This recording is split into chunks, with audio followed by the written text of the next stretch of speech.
Good morning and welcome to Dominion Sport, the Friday edition of Dominion Sport right here on Dominion Television. Let me welcome you to another exciting journey to the world of sport. I will take front stage at the local stories international scene and also giving you updates across the world. We have major leagues action for the weekend. I am Paul Abe Toluwanimi and I'm not alone in the studio. I have the man who was given the Knight of Honor, Sir Nuruddin Alimi, in the studio this wonderful morning. It feels good to be back. You're welcome, my brother. Thank How you you very doing? much. I'm fine. Good morning. Amazing. Good morning, Nigeria. Good morning, everyone. It's nice to be back here again, and we are gearing up for the weekend. You know the actions from all leagues, like you mentioned.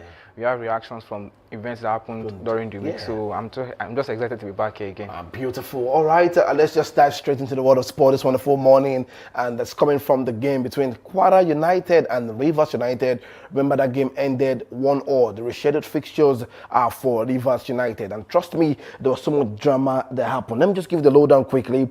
That the following incident after Kwara United against Rivers United in Ilorin, where the Afonja Warriors fans attacked the referees and Rivers United officials. The club has now been sanctioned with 9 million naira fine, 3 points and 3 goals deducted, remaining home games to be played in Abeokuta.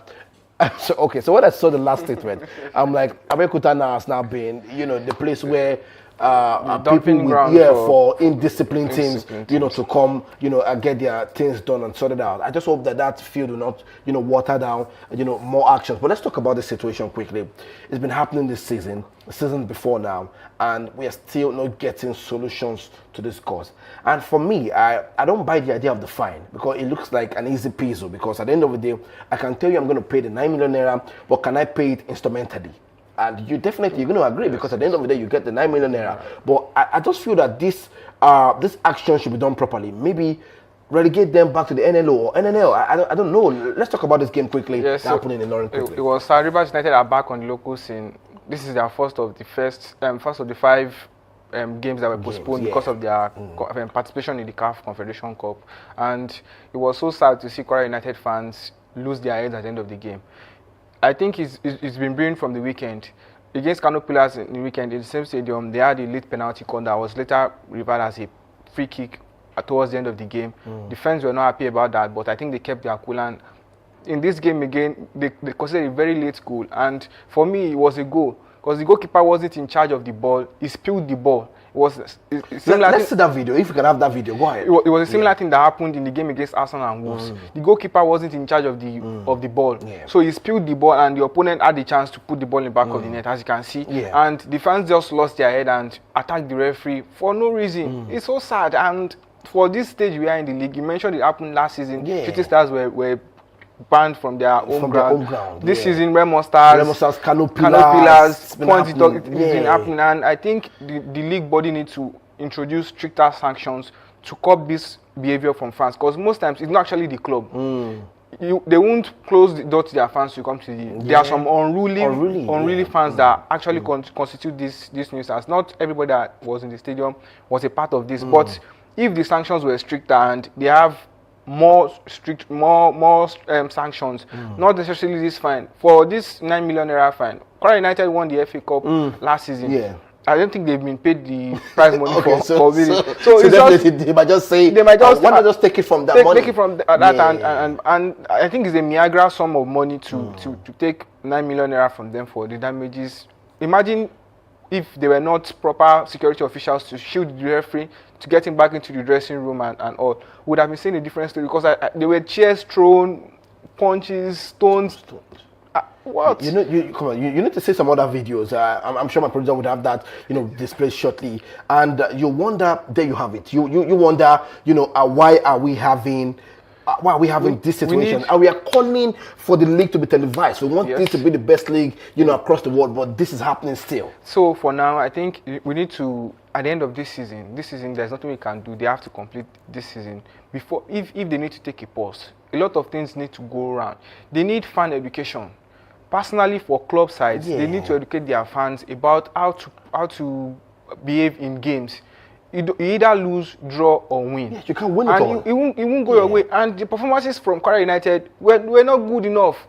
They scored an early goal in the game, but throughout the game, Rivers United, I would blame them too. They should have killed the game while the game was going on. They had flurry of chances. They have quality players than Kwara United, and they couldn't do it up until 9 minutes to snatch that 1 point. So we need to have stricter sanctions and ensure clubs educate their fans about how to prepare when they come to games like this, because like you mentioned, this is not the first time. This is not, and in this season, this is the third team that would be banished from their home ground because of fan misbehave. So it's not right, and going forward the league body needs to sit down with these clubs, educate them on fan education, and maybe they need to introduce barriers that would prevent fans from entering the pitch. We see it in Germany, we see it in Turkey, we see it in Italy. There are barricades that prevent fans from getting onto the pitch. So maybe they need to introduce that and more fan education, because we can all say yes, they will find the club, they will do this, they will do that. If this set of fans are not identified, or even if they are identified and they come back to these subsequent games, they would behave the same way they behave in this home game. So they need fan education, and we need stricter sanctions for clubs that are unable to caution their fans and say, if we lose if anything comes out of this game, you are not to attack the referee, the officials, or the opponent on their way back home, because it's not right. And football is a game that unites us. It brings us together. It's sad for things like this to mar the beautiful round leather game. I agree. And you talk about some fans education. I think I've actually been to the game with Shooting Stars, and I've seen, how they've been able to carry placard of saying, no violence to football game. Let's just calm down. I've seen them, sanitize their fans, and I hope that this can go on with other clubs going forward, because we want the very best. We don't just want violence, to rob off the game of football. It makes no sense to me. For the actions of those few fans or those unruly fans,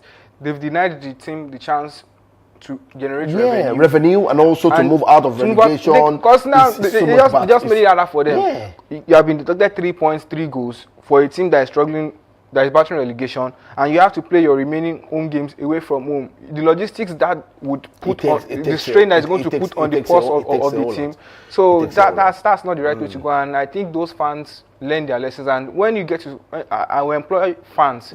So when you get to stadium, when you see someone trying to foment trouble, alert the right authorities and prevent it as much as you can to help your team not go down 3 points, fines, and all those sanctions that comes with unruly fans. All right, that's the update coming through from Ilorin. The Afonja Warriors have been fined 9 million naira. They have 48 hours to honestly, I don't want to see that happen. It's not going to happen. Nobody has beat the 48-hour time to respond to allegations from NFF this season. We've seen Kano Pillars, we've seen Remo Stars, and now Kwara United. I don't see them coming out of this. Is signed, sealed, and done for them. They will play their remaining home games at Abeokuta. Definitely. They will pay the fine and they will get 3 points and 3 goals deducted from what they have already this season. Beautiful. All right, let's move away from that and let's talk about the games to look forward to in the MPFL this weekend. Let me inform you that Rivers United and Kwara United played at a 1-0 draw. That one has ended already, and we'll be looking forward to what's set for the weekend. There you have it on the screen. It's going to be a beautiful game. We have so much action to look forward to when it comes to the MPFL this weekend. This is the first game. We have Warri Wolves against Barao. We have Wiki Tourist against Remo Stars. One interesting thing about the game between Wiki Tourist and Remo Stars is the fact that their captain is back, from the injury, and it looks like, if they can have this shaped out properly, maybe that could help them out of relegation. But let's talk about Wiki Tourist and, the defending champions, Remo Stars, quickly. Remo Stars, they've been tipsy-turvy this season with their form, and you said their captain is back. Is that going to boost the side? I don't think so. This is an away game. They've not been able to do it on the home front, and they are going away from home again. Wiki Tourist as well are eyeing something for themselves. So I don't think this is a game they will want to falter, but it's football. It can break anywhere. The momentum of having the captain back, they had the coach back. It hasn't changed their fortunes. It's the return of the captain. The captain, is he going to help that? Is the question. we are yet to see that. Let's talk about Warri Wolves and Barao. Remember, Warri Wolves are actually getting defeated against Shooting Star Football Club. Yes. Barao also nicking out a victory against Kun Khalifat. We're speaking up all to the point. I think Warri Wolves should do this at the end of the day, but they are not the strongest right now. But against Barao would be coming up from the victory against Kun Khalifat, fellow relegation battlers before, and Barao have done themselves a whole lot of good now. They've pushed themselves out. They've churned out some important victories, and it's helped them on the log. For Warri Wolves, they lost their first double pointer to Shooting Stars at home and away from home last weekend. So they will lose to Bang back this weekend, and probably a draw for Warri Wolves or a win for Warri Wolves at the end of the day. Beautiful. All right, let's look at other fixtures quickly. The MPF is going to be a massive battle. There you have on the screen Kano Pillars against El Kanemi Warriors. One game to look forward to. We have Katsina United against Rangers International. Abia Warriors against Kwara United. We're going to have the Ikorodu City, who are now looking like tied to contenders and looking like a claim. I don't know if you saw the video from the chairman of Ikorodu City speaking last week about, how the club is going to be better, who owns the club, who's not the owner of the club. Those stories are just so interesting for me to watch. And that's what happens when success follows you. I agree. You have stories coming out from different coffers, laying claim to the achievements. You're the owner, you're not the owner. So they will sort that. They will sort that out. Definitely, but I think result needs to happen on the page. The Ikorodu City are going to welcome Bayelsa United. Kun Khalifa are going to play home to Niger Tornadoes. Nasarawa United are going to play to Benden Insurance. One key game to look forward to. The Oracle is going to take on its former side, Shooting Star United, and it's going to be a big game between Rivers United and Eyimba. Let's start off with the Oracle taking on Nuruddin Awerero quickly. Yes, he's going to be licking his lips. This is a team that released him of his job close to the beginning of this season, and it took him so long to get back to the game, but now he's gotten with Plateau United. He lost the first game last weekend away from home, and Shooting Stars won their game, and they'll be looking to face their former coach, who is going to edge out. Is going to be one to look out to. Shooting Stars showing they can create the chances and score goals in their last game. Can they replicate that form against Plateau United? That's what we are yet to see. But for Plateau United, they're in a strong position right now. Bingo Gumbote knows these players, but there's a little bit of tactical change in the Shooting Stars side right now, and they have new personnel. They have players that have come in and they've changed some of the things that he did for them. So it's going to be an exciting game. Bingo Gumbote might get the victory against Shooting Stars, but it's one match to look forward to this weekend. For you, what's your prediction quickly for this game? 2-2 draw. 2-2 draw. All right, let's talk about Rivers United against Eyimba, and the Eyimba side who is not consistent in the league this season. And Rivers United, just having to be thumbed out of the CAF Champions League right there, and their first game after the CAF competition ended in a 1-1 draw. Can they get a victory against Eyimba Football Club? Yes, I expect them to get the victory. They've played well in the league, even despite their Confederation Cup challenge and woes. They've been able to keep up with the top of the league with 4 games now, because they played one of the 5 games. They still neck on neck with points with the table toppers. So they just need to win a couple of games, and very good for them. They got a vital point against Kwara United during the week, so that has helped their cause. They are 42 points right now, and they'll be looking at Eyimba, a side that is not settled yet. They lost at home to Ikorodu City last weekend.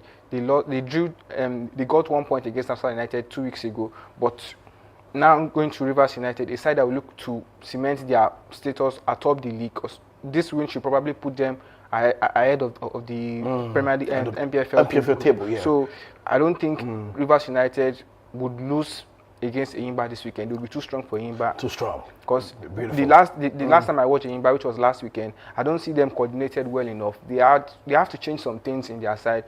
They need to fit their tactics for the opponents they are going to face. And Rivers United are a side to beat right now. Yes, they were defeated on the continent. They don't have the quality, but in the MPFL right now, with Finidi George in charge of them, they look like one of the sides to beat, and they want to get. They are perennial rivals. Last season, they took second in the league. They were very close. Red Monsters were better than them, and this season, those are the people that should challenge them. Eyimba should challenge them too, but they are not the side right now. So I think this weekend again is going to end up in a victory for Rivers United. Quickly, let's take the game between Nasarawa United and Benden Insurance. Remember, Kennedy Boboye is looking like a man who wants to pick up the continental ticket. Likewise, also Nuruddin Awerero. And we have some teams still fighting for that, but Nasarawa United look like it's dropping in form, in consistency when it comes to the league.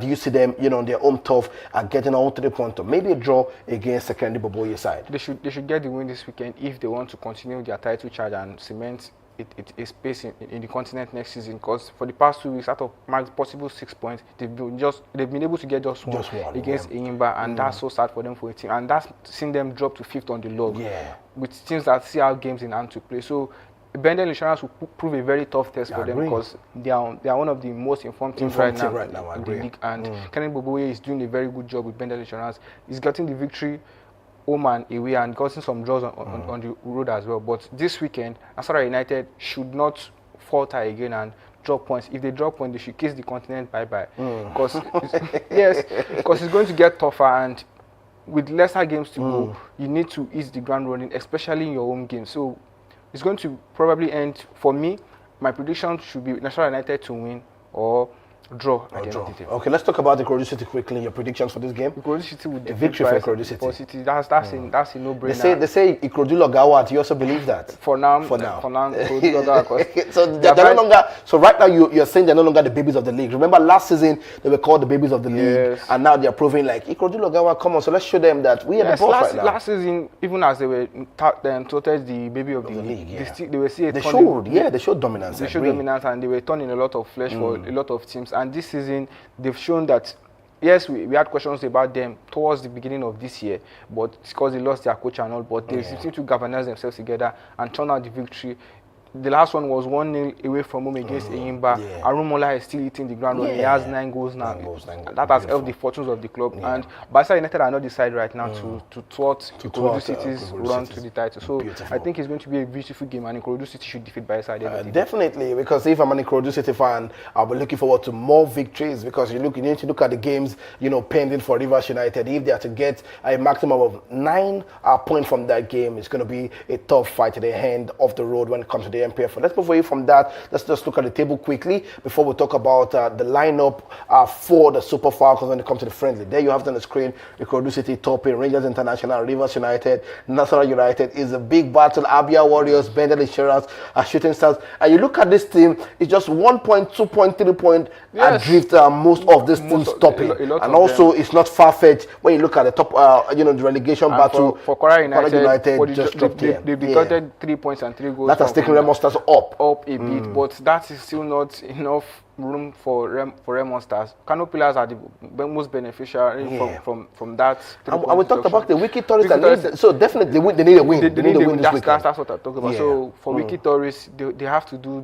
their job this weekend and get the vital 3 points that will get them a little bit breathing space. And if you can keep up consistency between now and end of the season, you should cement your league status next season. And for those at the top, if you want to play on the continent, you know what you have to do.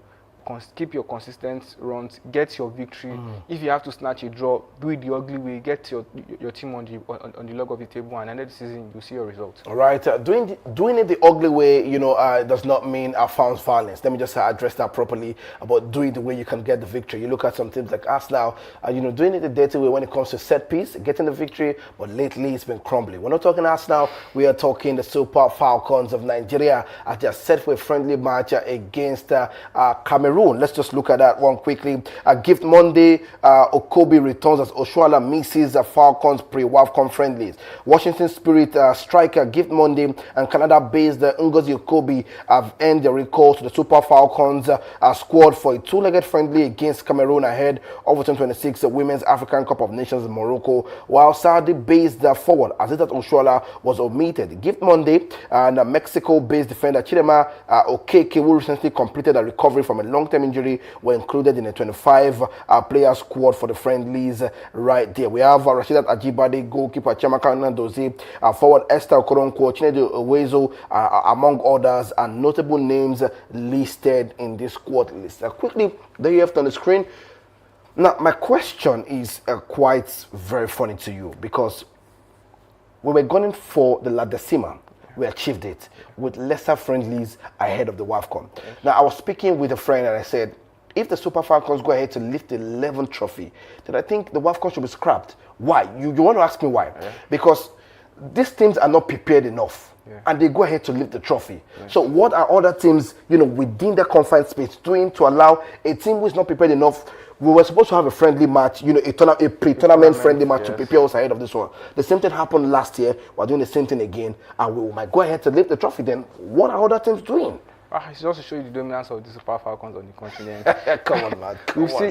We've seen these teams, like these other teams you've mentioned, go on to World Cup stage and disgrace themselves. So that's to show you that this Super Falcons side, they are Falcons. They've showed their strength, they've shown their quality time over time. they've been faced with different backlash and different obstacles, and they still seem to overcome. That's to show you the strength of the side, and not take anything away from other sides. They are trying to match up, but it's still not yet at the level to win against this side. All right, beautiful. And let's just talk about Gift Monday inclusion. I think fans have been clamoring for that call. A lot of people excited for that list. Also, I think one name that excited me more was Ekobi. I really wanted her back to the squad because she's a midfield maestro, and I know what she can do when it comes to the Super Falcons at least.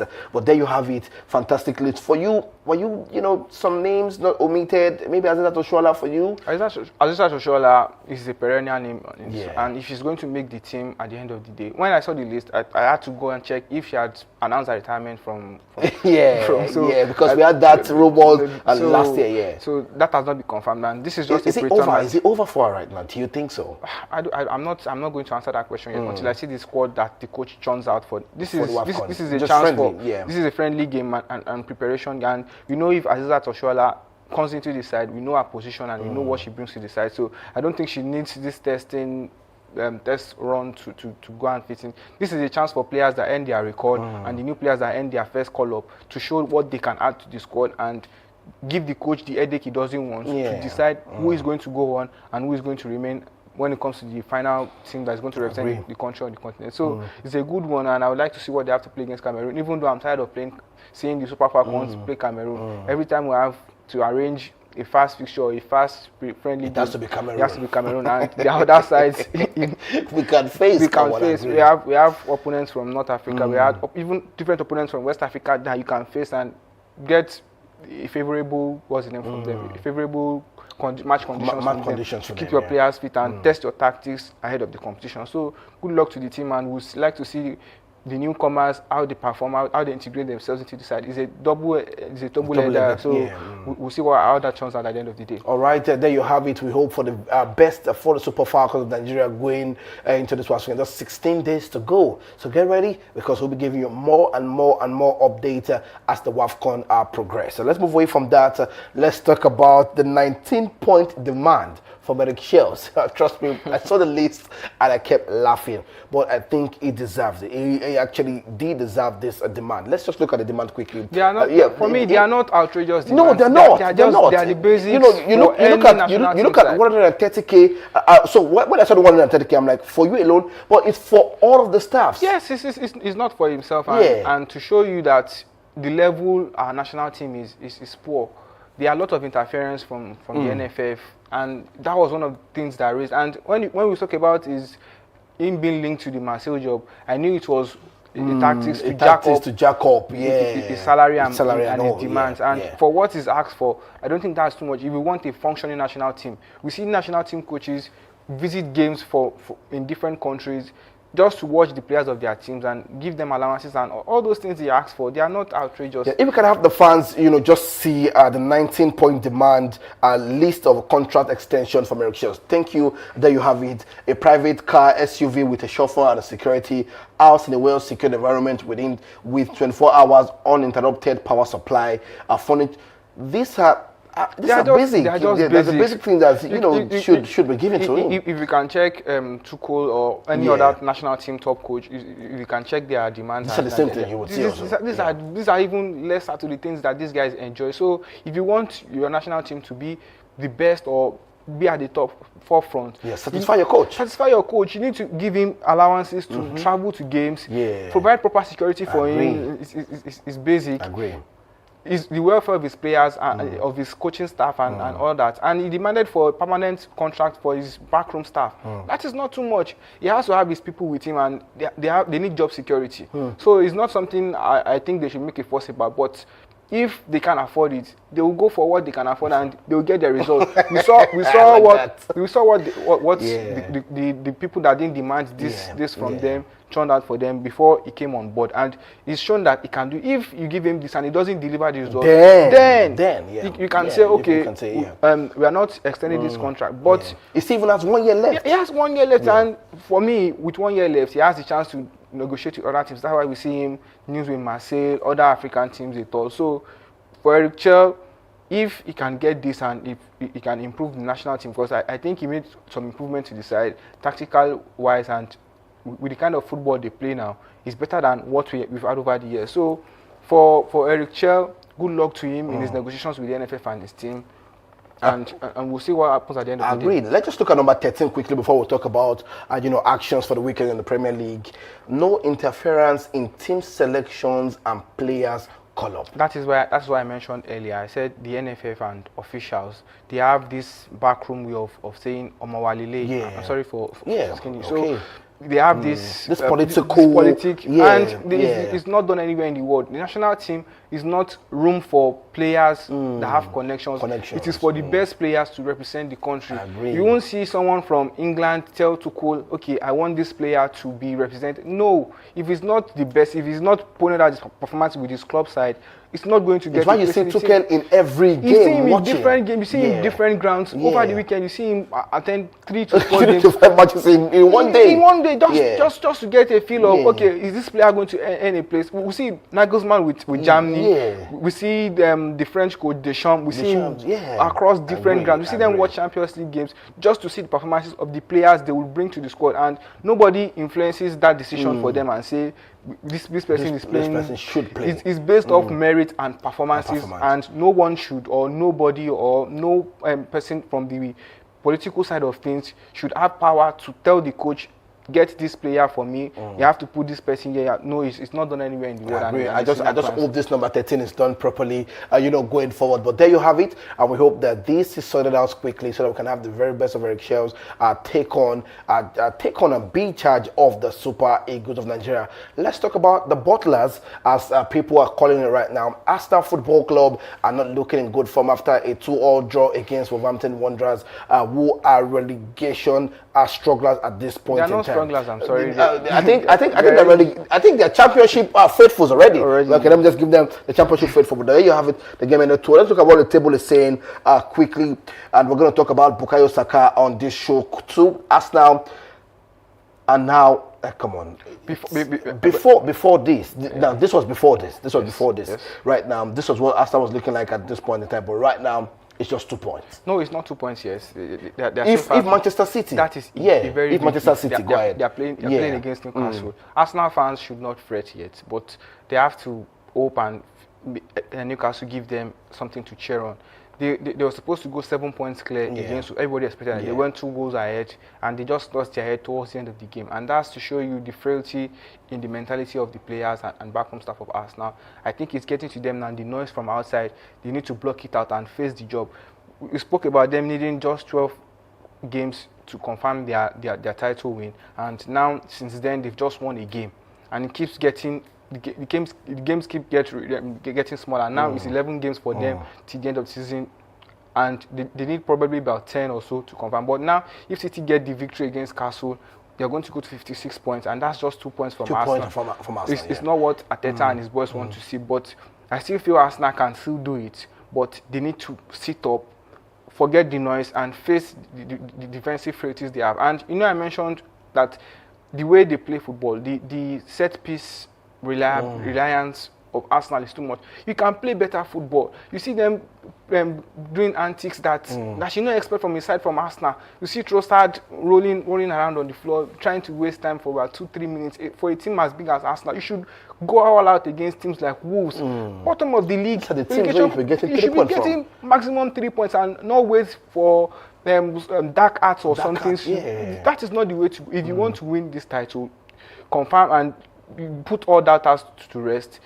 These are games you should be putting to bed as early as possible. Not lose a 2-goal lead against a team like what happens when you play teams like Chelsea, City, Liverpool, Manchester United at the end of the season. So I feel they can still do it, but they need to block out the noise and go back to the drawing table and check what went wrong for them against Wolves and against Brentford, and see what happens for them at the end of the season. All right, one man was saying we're going to block out the noise and no pressure. Bukayo Saka has extended his contract to 5 years right here for Arsenal. Beautiful one to see him sign a long-term contract for Arsenal. Bukayo Saka has just done that, and we hope that this is going to motivate Arsenal going forward. Talking about pressure, it's going to be the North London derby. It's going to be the North London derby between Tottenham Hotspur and Arsenal. Let's talk off from there quickly.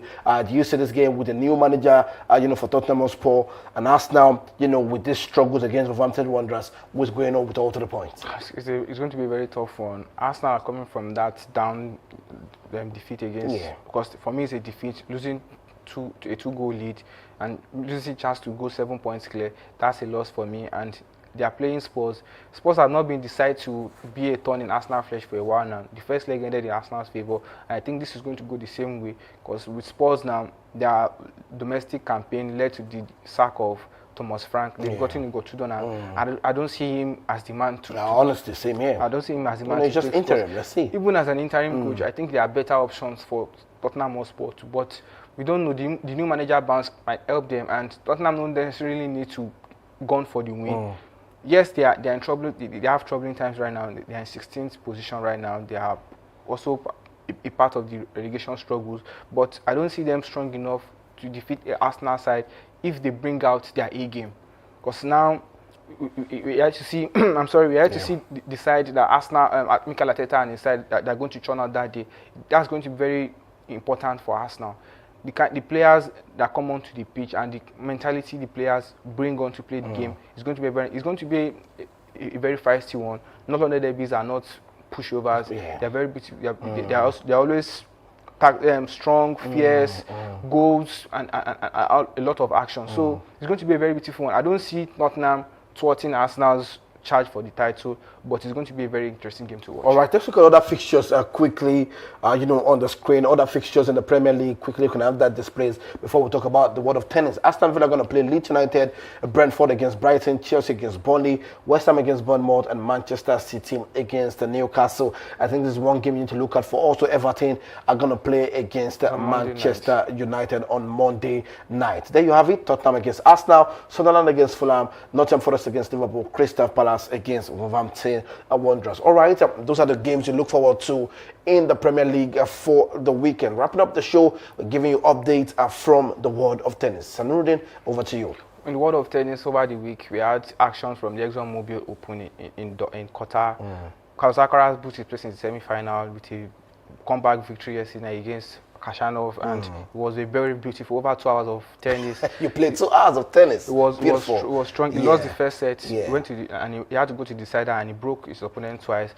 Like Sinner, unfortunately, couldn't get to the next round. He lost to his opponent yesterday by 2 sets to 1. And on the women front, in the Dubai Free Open, Coco Gauff is back in the semi-finals. She's trying to get the ATP, the WTA Challenger title for herself, and it's all actions and loads of actions happening right here today and tomorrow, and we'll get the winners of those competitions and the effect on the ranking tables by Monday. All right, just like it says, it's going to be Coco Gauff against Vitolina, also Jessica Pegula against Anisimova. There you have it on the screen. Those are the games you're going to look out for in the WTA Tour. We'll be giving you more actions when it comes to the world of tennis. That's all we can take on the show this wonderful morning. I want to say a big thank you to my producer, a big thank you to the crew, and thank you to the fans for staying with us. Make sure you drop your predictions, and also you drop a comment right there on our YouTube page. Make sure you follow, make sure you like, and make sure you share. I am Paul Abe-Toduwanimi. I say big thank you to Nuruddin. One word before you go. Keep doing sports. Enjoy the action from all fronts this weekend. We are going to be well fed. Beautiful. All right, so we're back here on Monday to give the reactions from the weekend. Stay blessed and bye for now.